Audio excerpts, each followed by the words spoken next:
तो यार top 10 shonen anime of all time, well at least according to me. तो यार नंबर 10 पे हमारे पास है डीमन स्लेयर, जिसकी स्टोरी बेस्ड है जापान की ताइशो एरा पे, जिसमें हमारा मेन लीड है Kamado Tanjiro along with his sister Kamado Nezuko. In an unfortunate day, जब तांजीरो अपने फैमिली के साथ नहीं होता है, his whole family was murdered by demons other than his little sister Nezuko.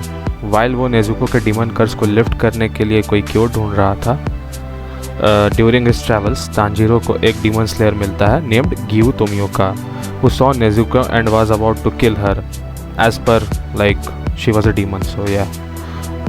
लेकिन तांजीरो के अर्नेस्ट और काइंड हार्टेड एटीट्यूड और नेचर को देखकर वो अपना इरादा बदल देता है एंड वो सजेस्ट करता है कि तांजीरो भी एक डीमन स्लेयर बन जाए। तोमियोका तांजीरो को बताता है कि वो साकोंजी उराकोदाकी से ट्रेनिंग ले to pass the demon slayer selection exams, जो कि तोमियोका का फॉर्मर टीचर था। And so the adventure begins. I highly suggest watching this anime for its stunning visuals and animation, and I really think this will be worth your while. Now moving on to number 9, we have My Hero Academia. एक ऐसी दुनिया जहाँ सबके पास super powers है, but yup our main character जो कि है मिडोरिया इजुकू, उसके पास कोई भी सुपर पावर नहीं है। But when he finally meets the hero he idealizes, All Might, he gets his superpowers and then he started training for his exams to enroll in UA, एक hero school जिसमें कि All Might भी पढ़ा करता था। So as the story goes on, Midoriya trains hard and finally manages to get into UA, but वो अपनी powers को कंट्रोल नहीं कर पाता था। And as the anime progresses he was getting closer to becoming a hero. Overall मैं इस anime को तब से देख रहा हूँ जब ये एनिमैक्स पर एयर हुआ करता था। So I highly suggest watching it. It's a great anime with a good storyline. Now on to number 8, we have Bleach. Kurosaki Ichigo, a boy who could see ghosts. Ha! But उसने इस fact को accept कर लिया था as a natural phenomenon until he witnessed a monster chasing a spirit. And तब वो मिला रुकिया से, a girl in strange clothing, जो कि somehow उस monster से लड़ रही थी, which confused Ichigo greatly, and this led to Ichigo discovering about Soul Reapers, a secret society fighting of hollows, monster-like creatures जो कि human souls को खा जाते हैं। Upon facing danger, रुकिया डिसाइड करती है कि वो Ichigo को अपनी spiritual power शेयर करेगी, which turns out to be a grave sin for a Soul Reaper. Somehow Ichigo उस hollow को मार देता है। तो उसके बाद क्या हुआ, That you will have to see for yourself. मैं ब्लीच को देखना बिल्कुल सजेस्ट करूंगा, क्योंकि शोनेन एनिमे का सिग्नेचर होता है देयर फाइट, एंड ब्लीच में बहुत ही एपिक फाइट सीन्स हैं। So on number 7 we have death note. तो क्या होता है जब आप एक हाई स्कूलर को एबिलिटी दे देते हैं टू रूल ओवर लाइफ और डेथ? वेल मे बी आप गेस कर सकते होंगे, but only for our main character Yagami Light was a normal high school boy. एक बोरिंग से दिन क्लास अटेंड करते हुए लाइट ने देखा कि a diary fail out of thin air. जब लाइट इस डायरी को उठाता है, सो ही रियलाइजेस कि ये कोई नॉर्मल डायरी नहीं है। इस डायरी को डेथ नोट कहते हैं और इसमें जिसका भी नाम लिखा जाए वो मारा जाएगा। नाउ एज फॉर लाइट, वो इस डायरी को किस तरह यूज़ करता है वो जानने के लिए आपको डेथ नोट देखना होगा।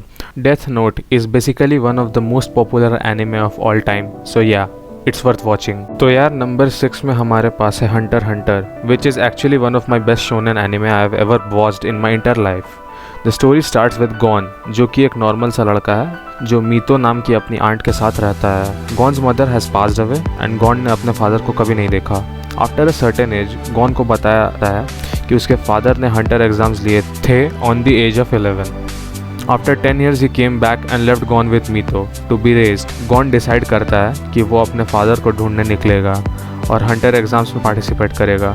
So what awaits Gon in his journey? ये जानने के लिए आपको देखना होगा Hunter Hunter. And on number 5 we have Full Metal Alchemist Brotherhood, an anime known for it being faithful to its manga. The plot being कि Edward and Alphons Elric दो भाई हैं और अपनी माँ ट्रिशा एल्रिक के साथ एमेस्ट्रिस नाम के एक विलेज में रहते थे। उनके फादर जो कि Hohenheim being a very talented alchemist left the family when the kids were young, but कुछ टाइम बाद ट्रिशा एल्रिक की डेथ हो जाती है। And since the boys had a talent for alchemy they continue studying alchemy. Being very young and talented, Edward और Alphonse कुछ ऐसा करते हैं which was a taboo to alchemist, और वो जानने के लिए आई सजेस्ट कि आप फुल मेटल अल्केमिस्ट ब्रदरहुड को ज़रूर देखें।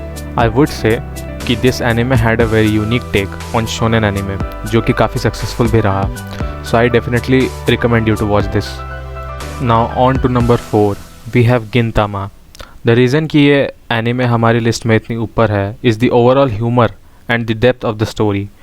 गिनतामा एट फर्स्ट ग्लांस आपको एक पैरोडी एनिमे और कॉमेडी जॉनरा का एनिमे लगेगा, but it's story has so much depth that कि अपॉन लर्निंग कि गिनतोकी की एक्चुअल स्टोरी क्या है, you can't help but love it.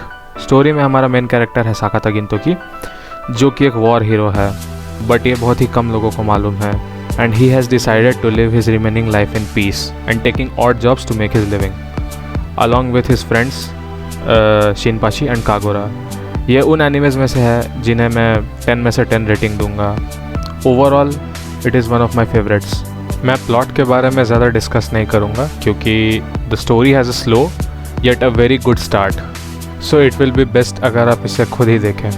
तो यार नंबर 3 में है ड्रैगन बॉल जी, जो कि आई डाउट किसी एनिमे फैन ने नहीं देखा होगा और एटलीस्ट नाम तो सुना ही होगा.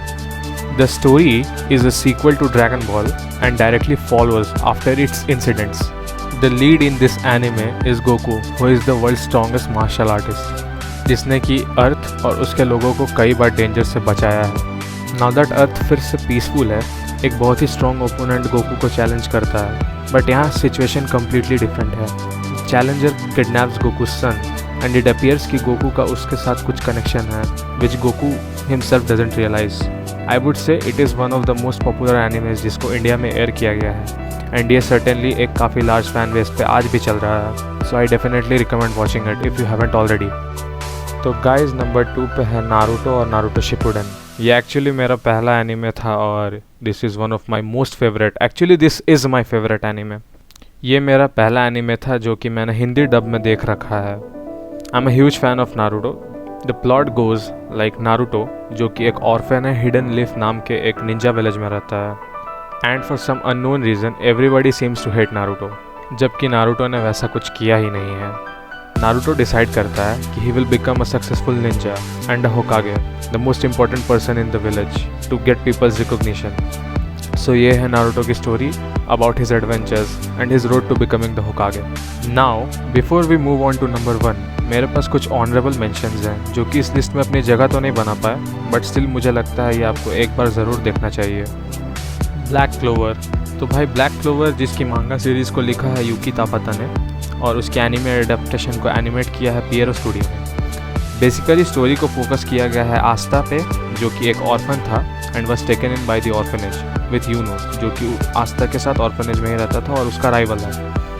वाइल दोनों का ड्रीम है कि to become the wizard king. While you know काफ़ी टैलेंटेड था, आस्था के पास मैजिक के लिए कोई टैलेंट नहीं था. Where almost everyone was capable of using some kind of magic. So in short ये एनिमे आस्था का एडवेंचर है विज़र्ड किंग बनने के लिए. तो क्या वो विज़र्ड किंग बन पाएगा इवन दो वो किसी भी तरह का मैजिक यूज़ नहीं कर सकता? वेल तो वो जानने के लिए आपको देखना होगा ब्लैक क्लोवर. तो यार फेरी टेल का वर्ल्ड डिज़ाइन मुझे वन ऑफ द बेस्ट लगता है. द स्टोरी गोज एज एक दुनिया जहाँ मैजिक है और विज़र्ड्स हैं, और अपने मैजिक को नॉर्मल लोग कई तरह के डेली वर्क में यूज़ करते हैं, वाइल सम जिनका मैजिक नॉर्मल से ज़्यादा स्ट्रॉन्ग है गिल्ड्स फॉर्म करते हैं और जॉब्स एक्सेप्ट करते हैं. Although it's a magic based anime, it's very different from black clover. The story is focused on Natsu dragon, जो कि इस सीरीज़ का मेन लीड है, along with Lucy and grey and happy. While Natsu का mission था अपने adoptive father को ढूंढना. The action in this anime is really good and मैं आपको रिकमेंड करूँगा कि आप इसे एक बार ज़रूर देखें. Now moving on we have JoJo's Bizarre Adventures. Just as the name suggest, it's really bizarre, with her season में एक different protagonist and really unique art style and weird fights. The story starts with Jonathan as the lead, जो कि starting में इस दुनिया का सबसे pure और पैथेटिक प्राणी लगता है, एंड द एंटैगनिस्ट को भी शॉर्टली आफ्टर इंट्रोड्यूस किया जाता है as. I will be completely honest here, मैंने JJBS सिर्फ विलेंस के लिए देखा who are way cooler than the protagonist themselves. मैं कहना चाहूँगा कि जोजोस बिज़ार एडवेंचर एक बहुत ही पर्टिकुलर ऑडियंस को टारगेट करता है.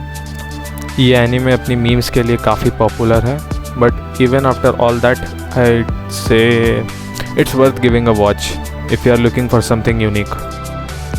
Now on to number 1, we have One Piece, which has produced one of the best-selling mangas of all time, and the anime itself बहुत अच्छा है. I really enjoy watching One Piece, everything from its plot to its world to its characters.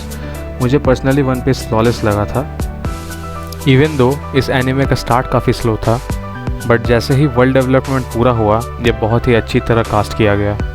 The story starts with monkey D Luffy, जो कि हमारा lead है और pirate king बनना चाहता है. He is looking for a crew to set sail with, ताकि वो उनके साथ एडवेंचर पर निकल सके और वन पीस ढूंढ सके, जो कि इस वर्ल्ड का बिगेस्ट ट्रेजर माना जाता है. सो ये स्टोरी है लूफी और उसके क्रू और उनके एडवेंचर्स के बारे में, with intense fights, funny moments, happy moments and sad moments. This is definitely an anime you should watch. तो ओवरऑल आपको वीडियो कैसी लगी कमेंट सेक्शन में ज़रूर बताना, और अगर आपको वीडियो अच्छी लगी तो like share and subscribe. Thank you. See you next time.